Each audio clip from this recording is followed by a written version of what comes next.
Well, welcome back to Central Florida Spotlight, joined again by Bruce Knox and Jose Hidalgo of Knox Medical. We also have Knox Medical's attorney, Tedrow, the law firm of Lowndes, Drostick, Doster, Cantor, and Reed with us to talk about the legal part of all of this. Tara, thanks for being with us. Of course. We appreciate that. Let's talk about the legal aspects. There are communities that are concerned about dispensaries opening up on every corner. Are there legal loopholes that would make us look like the story I reported on from California? Sure, Greg, under Florida's law currently, it reserves the right to local governments to be able to determine the number and the location of dispensing facilities. So you will see a difference from county to city as to how they're treating it under their local code. And it is entirely dependent on what that local government feels is the appropriate place and the appropriate permitting requirements for dispensaries to be able to open. Have we learned, gentlemen, from, for example, that California model that appeared to have those loopholes that put dispensaries on every corner in Southern California, much like a Starbucks? I think that, yes, we have. And I think that the legislature and the governor and the Department of Health is very aware of that, and they don't want to replicate that business model here in Florida.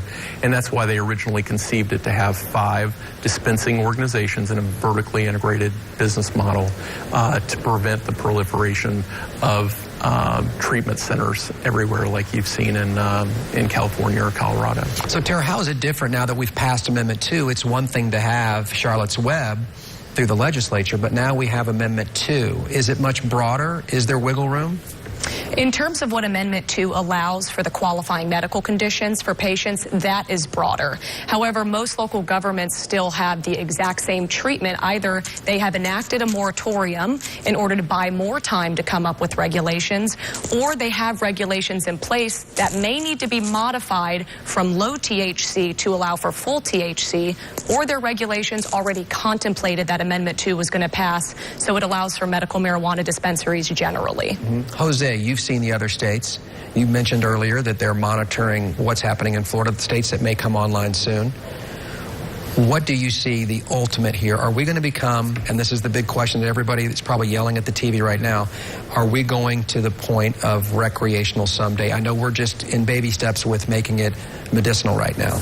I think that, and this is a very good question, I think that medical cannabis is recognized as a legitimate medicine. It's been 21 years since it's been legal in 1996 in California. So I think some people may mistake the fact that we overwhelmingly vote for Amendment 2 as a preempting of recreational cannabis, which I don't think is the case at all. So I don't think we're going to see the same level of proliferation that you've seen in other states. I think what makes Florida sticky particularly is the fact that the doctors are held accountable.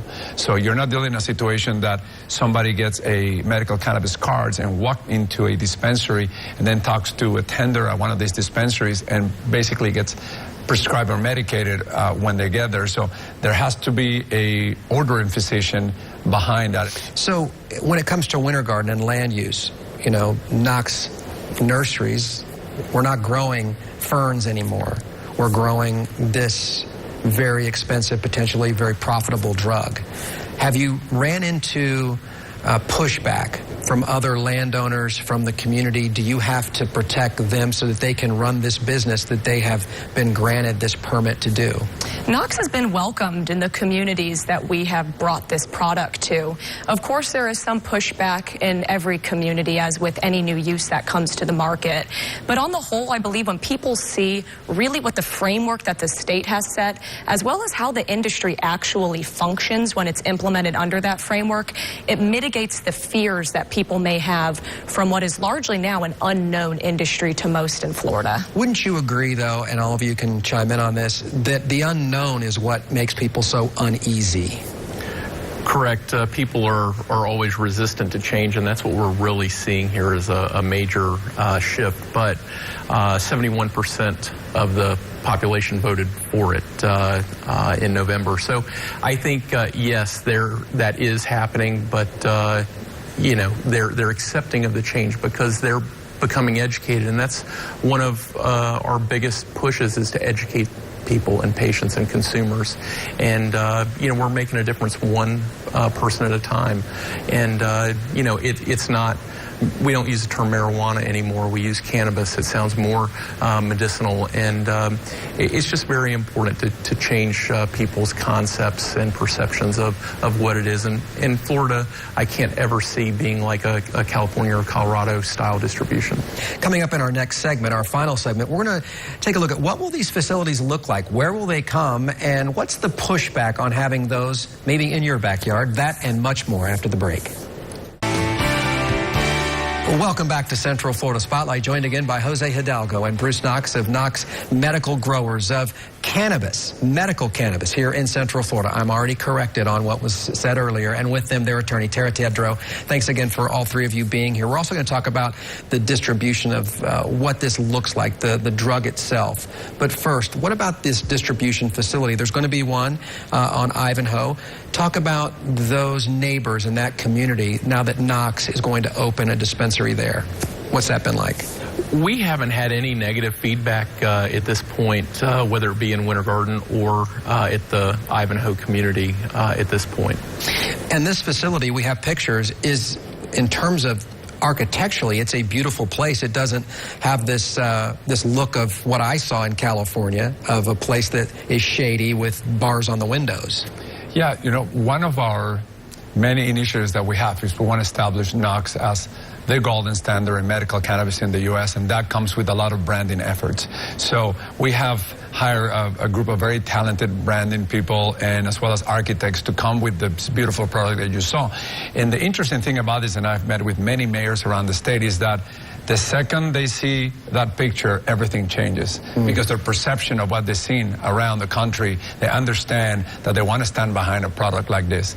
And it's been very positive, the reception. For you, Tara, and for your law firm, working on those plans, getting those things in place, because as we know, that Ivanhoe area, this would be close to, say, the White Wolf Cafe, to being a good neighbor. How important is that for you to make certain that all your I's are dotted and T's are crossed? It's incredibly important, and Knox does that from the ground up in everything that they do with their business and their operations and the products that they put on the market for patients. So whenever we go into a local jurisdiction, like we talked about earlier, education is so key, because when people really see the types of stores that we put, you don't want to relegate us to an industrial district. You don't want to put us in undesirable areas of town. So that's why we try to work with local governments to say, these are our store prototypes. This is why we should be in the retail and the medical communities, close to doctors, close to hospitals, not in seedy areas of town that we don't want our patients to have to be going in order to get access to the medicine that they need.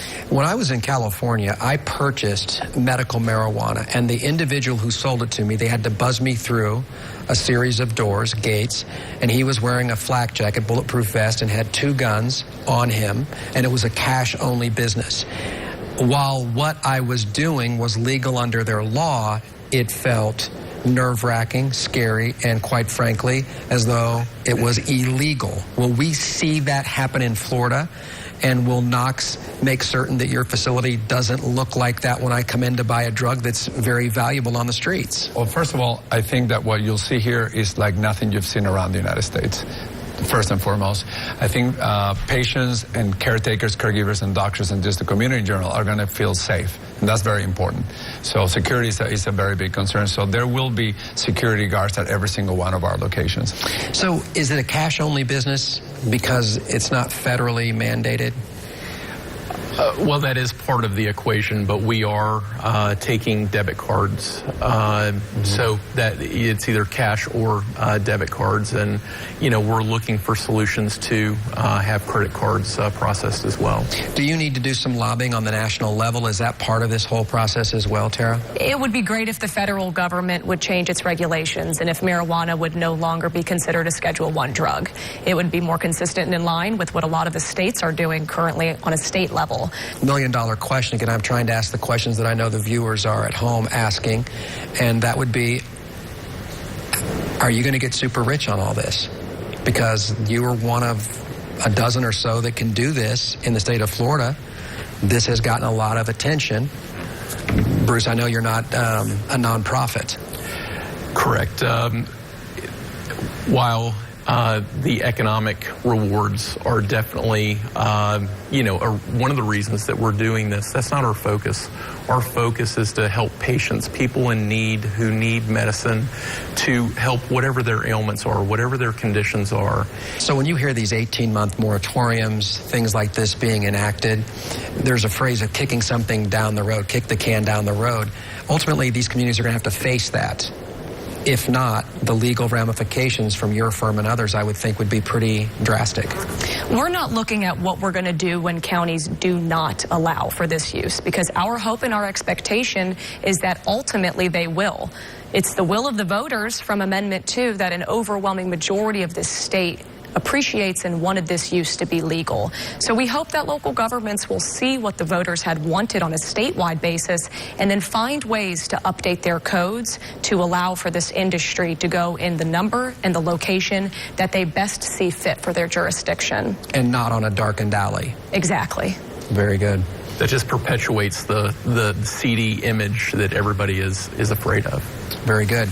Again, this was an important next step for our viewers also to see. We appreciate you all coming in.